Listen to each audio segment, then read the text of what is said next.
ஸ்ரீமதே ராமானுஜாய நமக. திருக்கோளூர் பெண் பிள்ளை சொல்கிற ரத்தனம் போன்ற ஒவ்வொரு வாக்கியத்தையும் ராமானுஜர் நன்னா அனுபவித்து கேட்டுருக்க. அதில் இன்றைக்கி நம்ம பார்க்க போகிறது 71வது வாக்கியம். சூளுறவு கொண்டேனோ திருக்கோஷியூராரே போலே. சூளுறவு அது அப்படின்னா என்ன அர்த்தம்னா, கதவை சாத்திண்டு அந்தரங்கமாக ஆச்சாரிய சிஷ்யனுக்கு உபதேசம் பண்ணுறது. திருக்கோஷியூர் நம்பி அவர் பெரியாழ்வார் அடியவரான செல்வ நம்பியோட வம்சத்தில் வந்தவர். காஷ்யப கோத்திரத்தில் திருமாலின் புண்டரீகத்தின் அம்சமாக அவதரித்தவர். ராமானுஜரோட 5 ஆச்சாரியர்களும் இவரும் ஒருவர். ஆள வந்தார் தன் 5 சிஷ்யர்கள்ட்டையும் ராமானுஜருக்கு வைஷ்ணவ சம்பிரதாய சித்தாந்தத்தை உபதேசிக்கும்படி சொல்லியிருந்தார். அவள் யார் யாருன்னா, பெரிய நம்பி துவயமந்திர அர்த்தம், திருமாலையாண்டான் திருவாழ்மொழி அர்த்தம், திருக்கோஷியூர் நம்பி திருமந்திர அர்த்தமும் சரமஸ்லோக அர்த்தமும், பெரிய திருமலை நம்பி ராமாயண அர்த்தம், திருவரங்கத்தரையர் ஏனைய 3000 பாசுர அர்த்தம். இன்றைக்கி நம்ம பார்க்க போகிறது திருக்கோஷியூர் நம்பியை பற்றி. இவர் ஆளவந்தாரோட பிரதான சிஷ்யர். ஒரு சமயம் திருக்கோஷியூர் நம்பி ஸ்ரீரங்கம் பெருமாளை தரிசிக்கிறதுக்காக வந்தார். அப்போது ராமானுஜர் இவர் திருக்கோஷியூர் நம்பிட்ட திருமந்திர ரகசிய அர்த்தத்தை சொல்கிற மாதிரி கேட்டுண்டார். அதுக்கு திருக்கோஷியூர் நம்பி யாருக்கு என் சொல்கேன் அப்படின்னு சொல்லிட்டு போயிட்டார். அப்படின்னா பாராமுகமாக போயிட்டார்னு அர்த்தம். உடனே ராமானுஜர் என்ன பண்ண, பெருமாள்கிட்ட போய் முறையிட்டார். அப்போ பெருமாள் திருக்கோஷியூர் நம்பிட்ட ராமானுஜருக்கு வேண்டியதெல்லாம் செஞ்சு கொடுங்கோன்னு சொன்னார். பெரிய நம்பி என்ன பண்ணார், ராமானுஜரை திருக்கோஷியூர் போய் கற்றுண்டு வாங்கோ அப்படின்னு திருமந்திர ரகசிய அர்த்தத்தெல்லாம் கற்றுண்டு வாங்கோன்னு சொல்லி பண்ணித்தார். ஸ்ரீரங்கத்துலேருந்து ராமானுஜர் நடந்தே வந்தார். திருக்கோஷியூர் வந்ததும் திருக்கோஷியூர் நம்பியாரோட திருமாளிகைக்கு வந்தால் கதவு சாத்தி இருந்தது. ஆனால் ராமானுஜர் என்ன பண்ணார், குரல் கொடுத்தார். உடனே திருக்கோஷியூர் நம்பி யார் அப்படின்னு கேட்குறார். நான் வந்திருக்கேன் அப்படின்னார் ராமானுஜர்.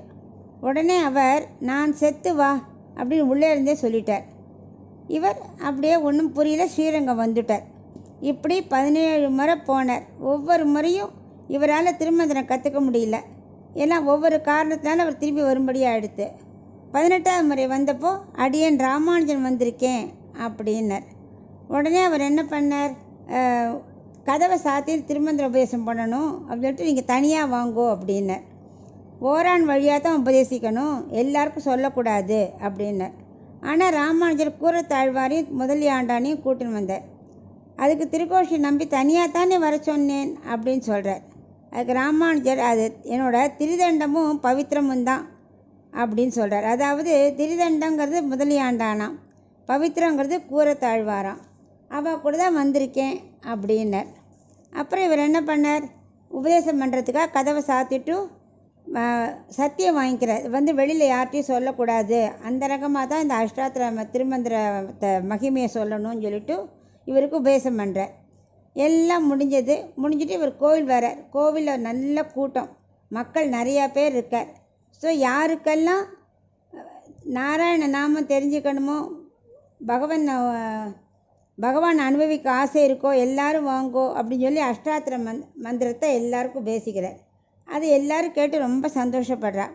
இந்த விஷயம் திருக்கோஷியூர் நம்பிக்கை தெரிஞ்சு போய்டுறது. அவர் இவரை வரவழைச்சு கேட்குறார், இந்த சத்தியத்தை மீறி பண்ணிட்டாலே அதனால் என்ன பலன் தெரியுமா அப்படிங்கிறார். அதுக்கு ராமானுஜர் கை கூப்பிண்டு நரகமே பலன் அப்படிங்கிறார். அப்போ சொல்லிட்டு அவர் சொல்லணும், அடியன் ஒருவர் நரகம் போனாலும் இவ்வளோ ஜீவர்களுக்கு முக்தி கிடைக்குமே அப்படிங்கிறார். அதனால தான் நான் சொன்னேன் அப்படிங்கிறார்.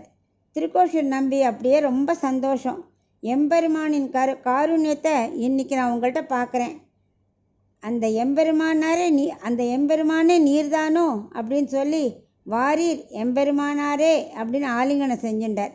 அதாவது ராமானுஜரோட காருண்யத்தை உலகுக்கு தெரியப்படுத்த தான் திருக்கோஷியூர் நம்பி இப்படி பண்ணினார். இதைத்தான் இந்த திருக்கோளூர் பெண் பிள்ளை சொல்கிறா, சூளுறவு கொண்டேனோ திருக்கோஷியூராரே போலேன்னு. அதாவது ராமானுஜர்கிட்ட சத்தியம் பண்ண வச்சு அவரோட காரியத்தை உலகத்துக்கு தெரிய வச்சாரே, அந்த அளவு பக்தி எனக்கு இல்லையே.